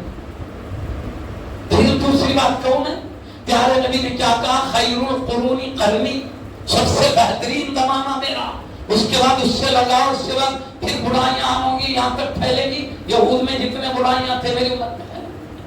میں آپ سے عرض کروں, اس صدیق اکبر فاروق خان سب ظلم کر کے حق چھین لیے سیدنا علی مرتضی رضی اللہ عنہ کا, اور پورے صحابہ نہ ظلم کا ساتھ دیے. تو یہ خیر القرون کا رہا, یہ بہترین زمانہ کا رہا, یہ تو بدترین زمانہ ہوا. تو پھر پیارے نبی بہترین زمانہ کیوں کہے؟ کہ پیارے نبی کو نہیں معلوم یہ حالات, ان سب حالات کو دیکھتے ہوئے تو کہا تھا پیارے نبی صلی اللہ علیہ وسلم نے, وہ جگہیں واقعات سب پہ نظر تھے. اللہ اللہ فی اصحابی, اللہ اللہ فی اصحابی, لا تتخذوهم غرضا من بعدی. اللہ سے ڈرو, اللہ سے ڈرو میرے صحابہ کے بارے میں. ڈبل ڈبل بولے اللہ سے ڈرو, اللہ سے ڈرو میرے, لا تتخذوهم غرضا من بعدی, میرے بعد نشان ملامت ان کو مت بناؤ. اکرموا اصحابی, یہ سب کہہ رہے حالات بانی جانے خلا, یہ سب لڑائی کو سیدنا علی مرتضی رضی وہ جو مخالف جماعت سے امیر ایمان کی مخالف امیر ایمان کی جماعت لڑائی ہوئی, سب معلوم ہے. پیارے نبی کو سب معلوم ہے. یہ معلوم رکھ کر بھی اکرام کرو سارے صحابہ کا, میرے بعد ان کے خلاف اللہ سے ڈرتے رہو, کچھ بولنے کے اور یہ سب بولے نا نہیں. تو مطلب کیا ہے؟ معزز سامعین کرام, پیارے نبی تو ہم کو ڈر رہے ہیں, ادب کا حکم دے رہے ہیں, اور صحابہ کی زمانے کو بہترین زمانہ قرار دے رہے ہیں. تو اتنے برا کام یہ نہیں کر سکتے. وہ بھی جنگ بھی ہوئی, سب خطا اجتہادی دینی غزبے میں خطا ہوئی ہے, نفس کے لیے ذاتی لڑائی میں. یہ علماء فرمائے تو بات کر. خیر میں عرض کر رہا ہوں معزز سامعین کرام, حضرت سیدنا علی مرتضی حیدر کرار رضی اللہ عنہ کو یہ کہنا بالکل صحیح ہے کہ آپ مددگار ہیں, پورے خلفاء کے مددگار, اللہ کے مددگار, مصطفیٰ کے مددگار, اس معنی میں کہ اللہ رسول کی دین کی مدد, اللہ رسول کی مدد, اس معنی میں بھی سیدنا علی مرتضی حیدر کرار رضی اللہ عنہ کو مولا کائنات کہنا بالکل برحق ہے. مصطفیٰ کائنات کے مولا ہے, سیدنا علی رضی اللہ عنہ کائنات کے مولا ہے. مدد کے اعتبار سے, درستی کے اعتبار سے, اور مولا کے معنی سردار کے لیے آتے ہیں. میں کہتا ہوں آپ سے, میری سمجھ میں سردار کے معنی لو بالکل سچ, یہ بھی جھوٹتا ہے, مگر انبیاء کا مقام امت سے بہت بڑا ہوتا ہے. اس لیے عقیدے کے بارے میں بڑے سے بڑے درجے کے ولی چھوٹے سے چھوٹے درجے کے نبی کے مرتبے کو نہیں پہنچے. مثالیں دی گئی نبیوں سے وہ چیزوں کے معاملے میں، ہدایت کے معاملے میں، رہنمائی کی کئی چیزوں کی مثال دی گئی ہے. درجے میں نہیں ہے. درجہ انبیاء کا بہت بلند ہوتا ہے. عقیدے کی کتاب میں لکھا ہے نبی کو کسی امتی کو بڑے سے بڑے درجے کو نبی کے برابر کہنا یا بڑھانا گمراہی و کفر ہے بلکہ ان کا شرع خالد سے. اور یہ فرقہ کرانیہ گمراہ فرقے کا عقیدہ بھی لکھا ہے. تو نبی کا مقام بڑے بڑے مسئلہ بلکہ بڑے درجوں کے فرشتوں سے بھی بڑا مقام انبیاء کا ہوتا ہے. تو اب یوں بولو حبیب جس کے سردار علی مرتضیٰ ان کے سردار بولے تو اجماع سے جن کا مقام بلند ہے ان کو چھوڑ دینا پڑتا. مصطفیٰ تو سارے نبیوں سے بڑے بڑے بڑے فرشتوں سے بھی بڑے ہیں مگر یہ استثناء رہنا پڑتا سیدنا علی مرتضیٰ رضی اللہ عنہ انبیاء کو چھوڑ کر اور بڑے درجے کے فرشتوں کو چھوڑ کر، کیونکہ انبیاء کے بعد بڑے درجوں کے فرشتوں کا مرتبہ، ان کے بعد امت کے خلفاء کا مرتبہ آتا ہے. اور صدیق اکبر فاروق اعظم کو چھوڑ کر اتنوں کو استثناء کر دو سردار کے معنی بلا کسی ہے. من کنت مولا فعلی مولا میں سردار میں اس کا سردار علی مرتضیٰ میں ان کے سردار. تو دلائل سے بعض کا استثناء چھوڑ کر بعض کو چھوڑ کر سیدنا علی مرتضیٰ رضی اللہ تعالیٰ عنہ پوری کائنات کے سردار. آپ کا مقام کچھ کم نہیں ہے. انبیاء کے بعد بڑے درجے کے فرشتوں کے بعد صدیق اکبر فاروق اعظم کے بعد سب سے اونچا مرتبہ، سب سے اعلیٰ مرتبہ سیدنا علی مرتضیٰ رضی اللہ عنہ کا ہے. درجے کی بات آئی تو مستثناءات یاد رکھیے، اور مدد کی بات آئی بلا استثناء کے، درستی کی بات آئی تو بلا استثناء کے. وہاں پر کیونکہ دلائل موجود اور دلائل وہاں پر موجود ہے، میں ادھر جانا نہیں چاہتا، صرف میں اجماعی مسئلہ بتانا چاہتا ہوں. ہمارے علماء نے یہ خراب کیا ہے. صدیق خود سے علی بولے مجھے کوئی بھی مجھے صدیق اکبر فاروق اعظم اس پہ فضیلت مت دو. اگر کوئی ایسا کرے گا تو چھوٹی تہمت لگانا کہ میں سزا بنائی. امام بیہقی رحمۃ اللہ علیہ کتاب القائد میں لکھے بڑے بڑے بزرگوں نے کہ خود سے علی نے ناپسند کرتے تھے. آپ سے پوچھا گیا تو کون افضل؟ تو انبیاء کے بعد سب سے افضل صدیق. پھر فرماتے تھے عمر، یہ احادیث میں موجود ہے، خود حضرت سیدنا علی مرتضیٰ نے فرمایا. اس لیے ہماری عقیدت کا معاملہ الگ ہے. نبی کے خاندان کے قریبی خاندان سے تعلق رکھتے ہیں. بالکل آپ بھی ہاشمی ہیں مصطفیٰ. ہماری عقیدت کا تعلق ہے کہ ہم آپ کو سب سے بڑھ کر مانیں، لیکن جب شریعت کا حکم ہے، مصطفیٰ کا حکم آ گیا، ہم اپنی گردن کو جھکا دیتے ہیں. عقیدت کا معاملہ اپنی جگہ حق ہے، لیکن شریعت کا حکم لے کر چلنا ہمارے لیے ضروری ہے. اس لیے جمہور علماء اہل سنت اپنا ہے. میں گہرائی میں نہیں جا رہا ہوں کیونکہ من کنت مولا فعلی المولا میں اہل سنت کا کیا فکر ہے میں وہ پیش کرا، اور ان کے دلائل ختم نہیں ہوئے تو اوپر ہی ہے. شارفہ اندر کے اندر کہہ رہے ہیں دلائل کے بعد وہ اپنی جگہ ہے، ادھر نہیں جاؤ. تو حضرت سیدنا علی مرتضیٰ حیدر کرار کئی کمالات کے جانے، سب سے بڑھ کر کائنات میں سب سے بڑا مرتبہ آپ کا ہے. ان استثناء کو دیکھتے چھوڑ دو، سب میں بڑا. اس طرح ان کے شہزادے حضور علی نواز رضی اللہ عنہ، ان کے لیے سارے ہندوستان کے ولیوں کا سلطان کہا جانا. شاہ کی وہ شان ہے تو شہزادے کی یہ شان. اللہ نے اونچا مقام تھوڑا سا نکل کے میں ختم کروں. تبرکن آپ کا جو ولادت باسعادت ہوئی وہ 537 ہجری کی. پیارے نبی جو ہجرت کرے مکہ سے مدینہ، وہاں کے 537 سال کے بعد آپ کی ولادت. حبیب پاک کے زمانے سے اتنا فرق ہے، وہاں سے اتنا فرق ہے. تو 537 ہجری حضور سیدنا غریب نواز کی ولادت باسعادت ہے. اور 633 ہجری، اور اس میں بھی اختلاف ہے تھوڑا. اب 633 ہجری آپ کا مثال ہے. اس کے لحاظ سے چلو تو حضور غریب نواز رضی اللہ عنہ کی عمر شریف ہوتی ہے 79 سال کی عمر ہے. اور آپ کی ولادت کی جگہ ہے خراسان کا ایک قصبہ ہے، قصبہ سیجز نامی، اس لیے آپ کو سیجزی کہا جاتا ہے. اب سنجری بولے سیجز کو نقطے ادھر ادھر تو سنجر پڑھنے میں آؤں گا، مگر ہمارے اساتذہ خصوصاً سیدی استاد الاساتذہ، استاد العلماء، تاج الادباء حضرت سیدی سید حافظ عبداللہ قریشی عددی قبلہ علیہ رضوان جو جامعہ کے شیخ الادب اور نائب شیخ الجامعہ تھے، خطیب مکہ مسجد تھے، رجب کا مہینہ ہوتا تو حضور غریب نواز علی کا ذکر کرتے کرتے آپ بھی خطبے میں فرماتے تھے یہ جسی کا لفظ فرماتے نہیں، علماء یہ فرمائے سجزی خراسان کا ایک علاقہ کا پیدائش کے لیے آپ کو چشتی کیوں کہتے ہیں؟ اس کی وجہ کیا ہے معلوم؟ آپ کے پیر و مرشد اوپر کیا آپ کے پیر و مرشد حضرت سیدنا عثمان ہارونی رضی اللہ تعالیٰ، حضرت سیدنا عثمان ہارونی رضی اللہ تعالیٰ کے پیر و مرشد ہے حضرت سیدی خواجہ حاجی شریف زندنی رضی اللہ، ان کے پیر و مرشد ہے حضرت کے خواجہ شریف الدین، ان کے اوپر کے پیر و مرشد ہوتے ہیں حضرت ابو یوسف رضی اللہ تعالیٰ، ان کے اوپر آتے ہیں ابو محمد رضی اللہ، ان کے اوپر آتے ہیں ابو احمد رضی اللہ، ان کے اوپر آتے ہیں ابو اسحاق شامی چشتی۔ ابھی بیچ میں کوئی بزرگ کا نام چھوٹ رہا ہوگا میرے ذہن سے، معزز سامعین کرام، اب ابو اسحاق شامی چشتی رضی اللہ عنہ جو ہے اپنے پیر و مرشد کے پاس گئے مرید بننے کے لیے، ان کے پیر و مرشد کے پاس جب مرید بننے کے لیے گئے، ان کا نام حضرت سیدی خواجہ ممشاد علی رضی اللہ تعالیٰ، ان سے مرید بننے گئے تو پوچھے تمہارا کیا نام، کہاں کے رہنے والے؟ آپ نے اپنا نام بتایا، کہاں میں ملک شام کا رہنے والا شامی ہوں۔ تو آپ کے پیر و مرشد حضرت سیدی خواجہ ممشاد علی قبلہ علیہ رضوان نے کیا فرمایا؟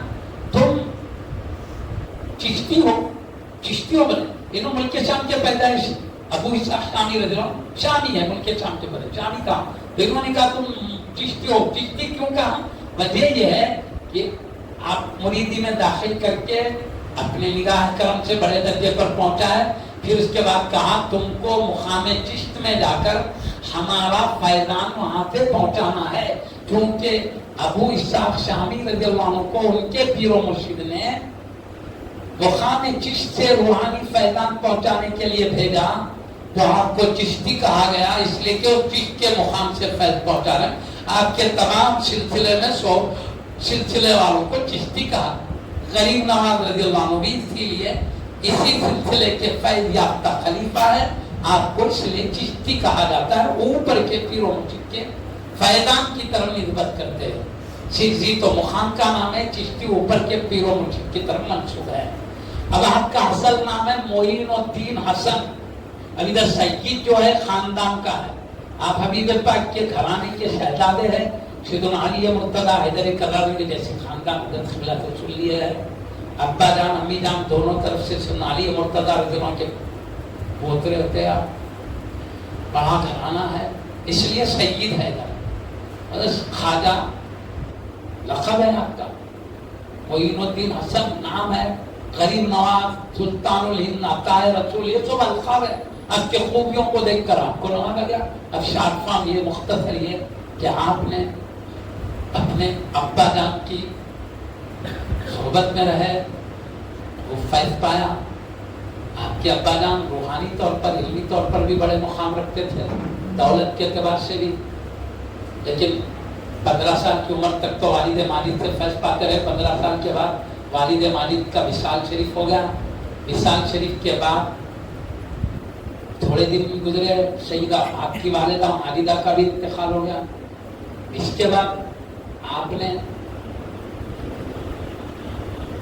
شریعت کا علم حاصل کرنے کا ارادہ کیا، اس کے لیے مختلف علاقوں سے ہوتے ہوئے گزرتے رہے آپ، یعنی جہاں معلوم ہوتا کہ وہاں علماء موجود ہے بڑے بڑے درجے کے، خصوصاً اس زمانے میں بغداد شریف، بخارا، سمرقند، یہ علاقے علم کے مرکز سمجھے جاتے تھے۔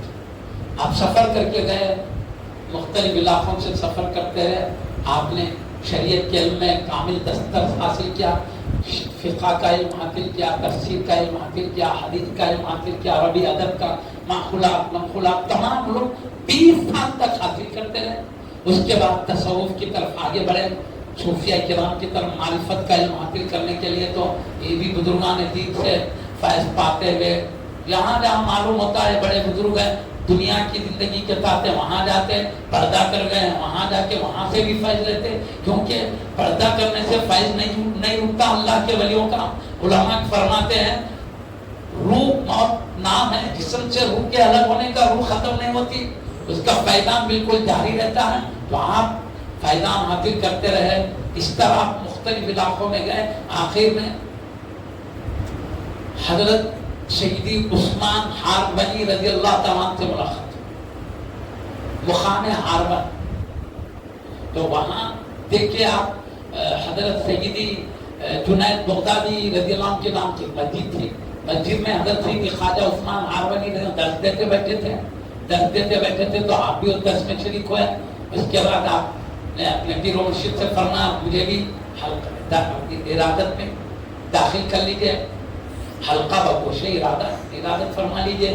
آپ نے مرید بنا لیا، آپ کی عظمت کو دیکھا، آپ کے قلب کو دیکھا، بہت لینے کی طاقت ہے، تو آپ کو مختلف عبادت ریاضت، سورہ بقرہ پڑھنے کے لیے کہا، قرآن کی کثرت کے لیے کہا، پھر روزہ رکھنے کے لیے کہا، پھر تہجد کے لیے کہا، پھر دوسرے دن سورہ اخلاص کو 1000 مرتبہ پڑھنے کے لیے کہا، اللہ کی تسبیح تحلیل تکبیر کے، پھر اپنے حبیب کی خدمت میں درود و سلام بھیجنا۔ بہرحال ریاضت مجاہدات میں 3 دن لگا دینے کے بعد عجیب شان پیش آئی۔ اس دوران میں آپ نے فرمایا اے معین الدین سر اٹھاؤ۔ آپ نے اٹھایا تو کہا کیا نظر آ رہا؟ تو کہا مجھے عرش الہی نظر آ رہا۔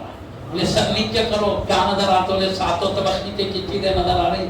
پھر بولا اور ایک مرتبہ ایسی ریاضت کرا کے بولے 2 انگلیاں سامنے رکھ کے بولے آنکھ بند کرو، آنکھ بند کرے تو 2 انگلیاں سامنے رکھ کے بولے کھولے تو کیا نظر آ رہا؟ بولے تو پورے 18,000 مخلوق جو اللہ نے پیدا کیا سو نظر آ رہا۔ اس کے بعد پھر فرمایا اوپر نظر دوڑاؤ۔